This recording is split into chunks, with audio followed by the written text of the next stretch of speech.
Assalamualaikum warahmatullahi wabarakatuh. Pada video ini saya akan membahas beberapa soal yang ditanyakan oleh teman-teman di dalam kolom komentar channel YouTube saya. Semoga video ini membantu teman-teman untuk mempersiapkan tes psikotes SKB Kemenak.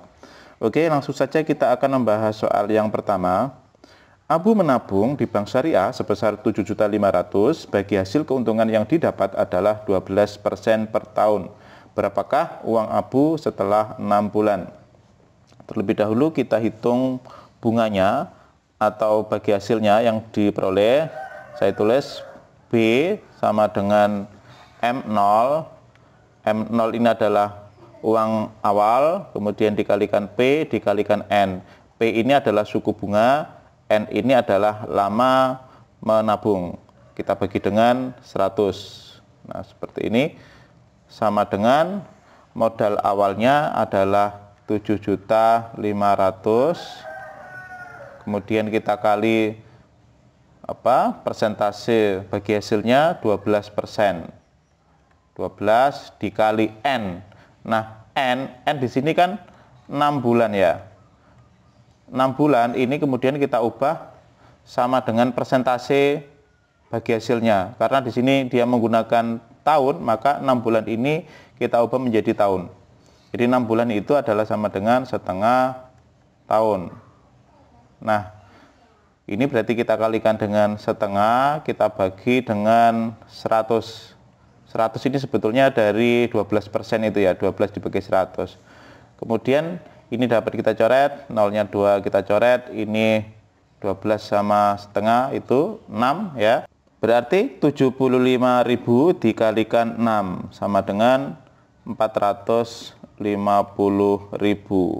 Nah, ini adalah bunganya atau bagi hasilnya. Kemudian berapa uang Abu setelah 6 bulan? MN ini berarti M0 atau modal awal ditambah dengan bunga. Maka sama dengan 7.500.000 kita tambahkan dengan 450.000. Maka akan sama dengan 7.950.000.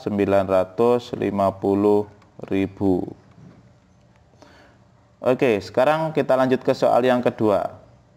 Amir membeli sebuah mobil seharga 50 juta, kemudian menjualnya dengan harga 45 juta. Berapa persentase kerugiannya? Nah, di sini kita tentukan dulu kerugiannya. Kerugiannya berarti ini 50 juta dikurangi dengan 45 juta. Nah, ruginya adalah sama dengan 5 juta. Setelah itu kita tentukan persentase. Persentase rugi. Berarti persentasenya adalah 5 juta dibagi dengan harga beli semula. Jadi kalau kita menentukan persentase, kita bagi dengan harga beli semula, yaitu 50 juta, kemudian kita kalikan dengan 100%. Nah, ini kita tinggal mencoret-coret saja ya. Ini coret, nolnya coret, ini coret, ini kemudian dicoret juga. Nah, 5 dengan 5 coret sehingga tinggal 10%. Oke, kita lanjutkan lagi ke soal yang berikutnya.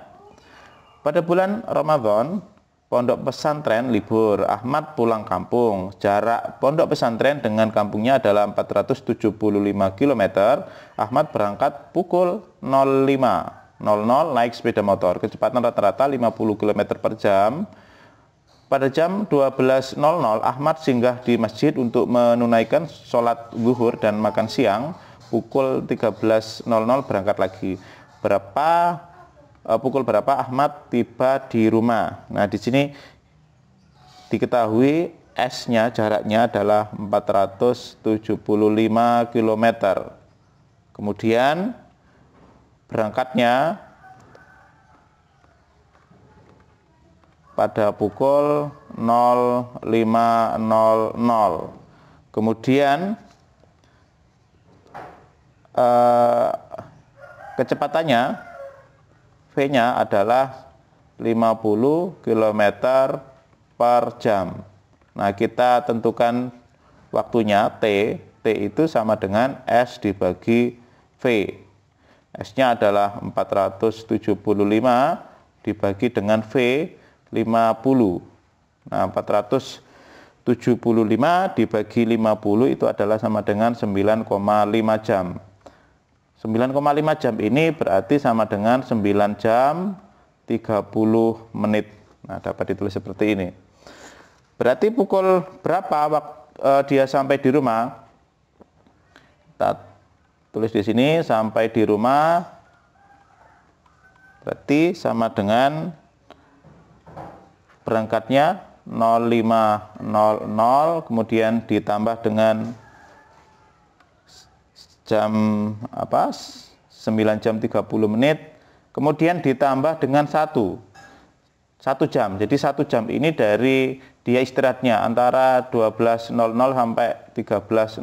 Di sini dia waktu sholat tadi ya, sholat, istirahat dan sebagainya itu adalah 1 jam. Maka di sini kita tambahkan 1 jam.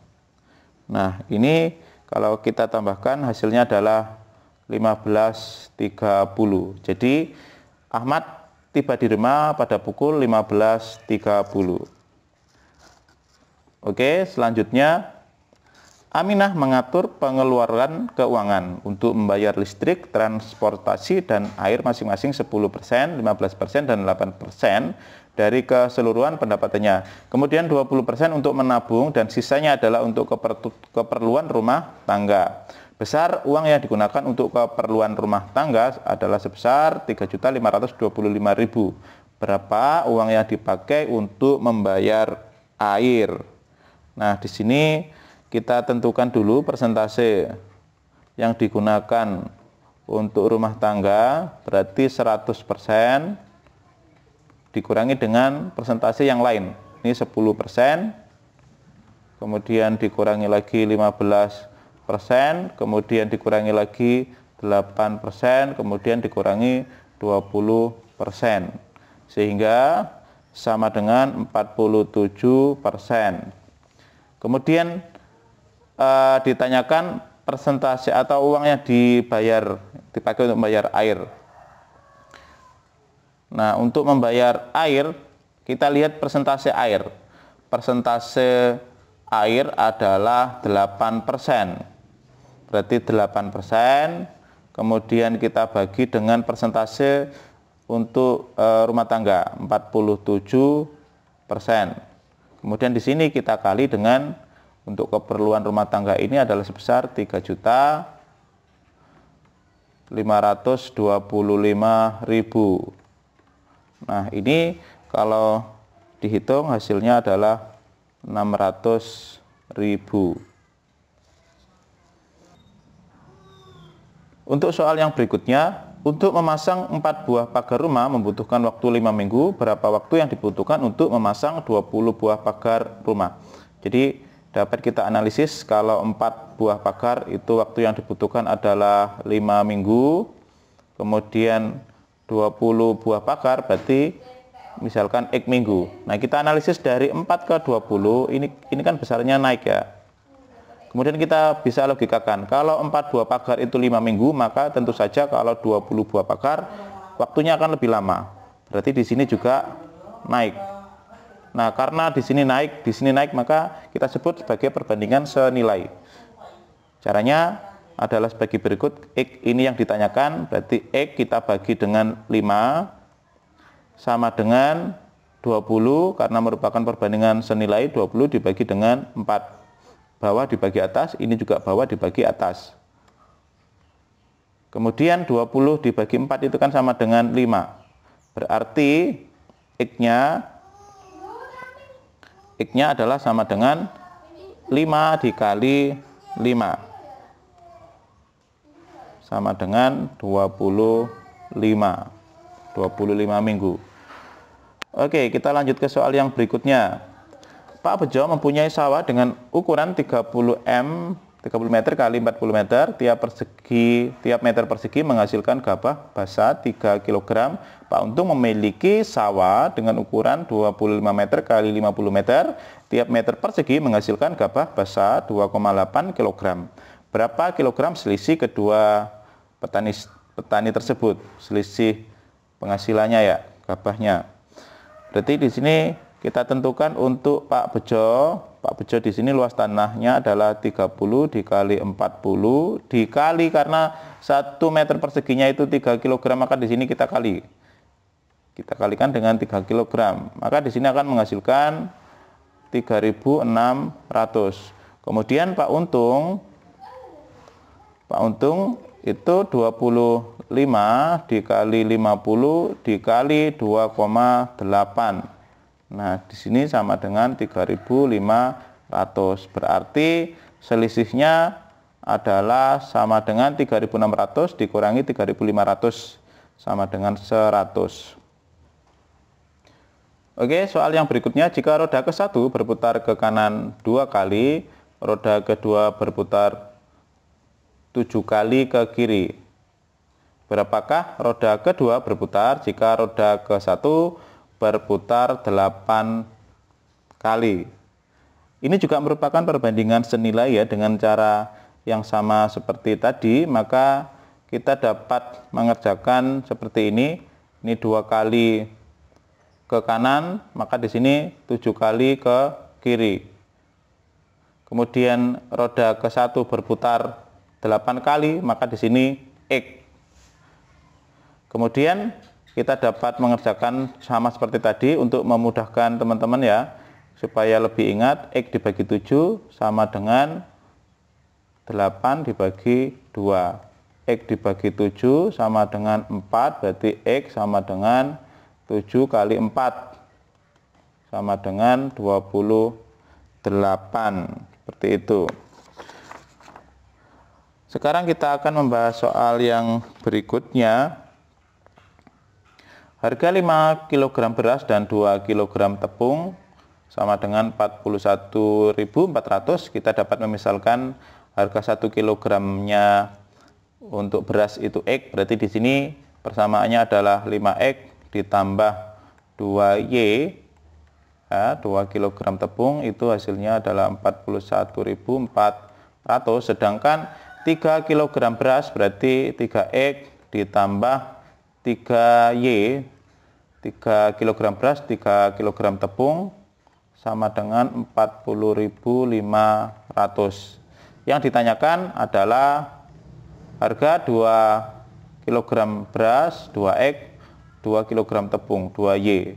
Nah, seperti ini. Nah, di sini teman-teman dapat menentukan nilai X dan nilai Y-nya sendiri-sendiri, atau juga karena di sini kita perhatikan di sini 3X, di sini 3X ya. Berarti kemudian kita dapat menentukan X plus Y-nya di sini. Sama-sama kita bagi 3. Jadi untuk persamaan kedua ini saja. Persamaan kedua ini sama-sama kita bagi 3. 3X dibagi 3 berarti X, ditambah 3Y bagi 3 berarti Y saja. Kemudian 40.500 kita bagi dengan 3. Maka hasilnya adalah 13.500 seperti ini. Kemudian yang ditanya ini 2X plus 2Y, berarti 2 dapat ditulis seperti ini. 2 dikali dengan 13.500, maka hasilnya adalah 27.000. Selanjutnya, dalam waktu 4 tahun mendatang, jumlah umur ketiga sepupu saya dan saya akan menjadi 208. Berapa jumlah umur kami 7 tahun mendatang? Nah, di sini umur awalnya kan 28 ya, totalnya ya. Ini jumlah semula. Kemudian kita tentukan dari 4 tahun mendatang, kemudian sampai 7 tahun itu ada berapa tahun? Dari 4 tahun mendatang sampai 7 tahun mendatang, ini kan ada 3 tahun. Sehingga kemudian jumlah atau umur masing-masing orang di sini bertambah 3. Nah, di sini ada berapa orang? 3 sepupu saya. 3. Kemudian ditambah saya, berarti 1. Berarti kan ada 4 orang. Berarti penambahan umurnya adalah 4 orang dikali 3 tahun. Ya, berarti umurnya menjadi 208 ditambah ada 4 orang dikalikan 3 tahun. Berarti 208 ditambah 12, maka sama dengan 220. Oke, kemudian berikutnya 3 remaja madrasah aliyah yakni Najla, Najwa, dan Naila. Berat badan Najla 60 kg. Jadi diketahui di sini berat badan Najla adalah 60 kg. Kemudian Najwa itu adalah sama dengan 5% lebih berat daripada Najla. Berarti berat Najla 50 kg tadi ditambah 5% dikalikan 60. Nah, seperti ini sama dengan 60 kg, 5% dikali 60. Itu sama dengan 3 ya. 5/100 dikali 60 adalah 3. Berarti 63. Kemudian berat Naila itu adalah sama dengan 10% lebih berat dari Najwa. Berarti berat Najwa 63 ditambah 10% dikali 63. 63 ditambah dengan 6,3. Maka sama dengan 69,3. Nah, berarti berat badan Naila adalah 69,3. Oke, demikian pembahasan soal dari saya. Semoga video ini bermanfaat dan saya doakan semoga teman-teman dapat mengikuti tes psikotes dengan lancar dan memberikan hasil yang terbaik sehingga teman-teman dapat diterima menjadi CPNS tahun ini. Amin amin ya robbal alamin. Saya akhiri. Assalamualaikum warahmatullahi wabarakatuh.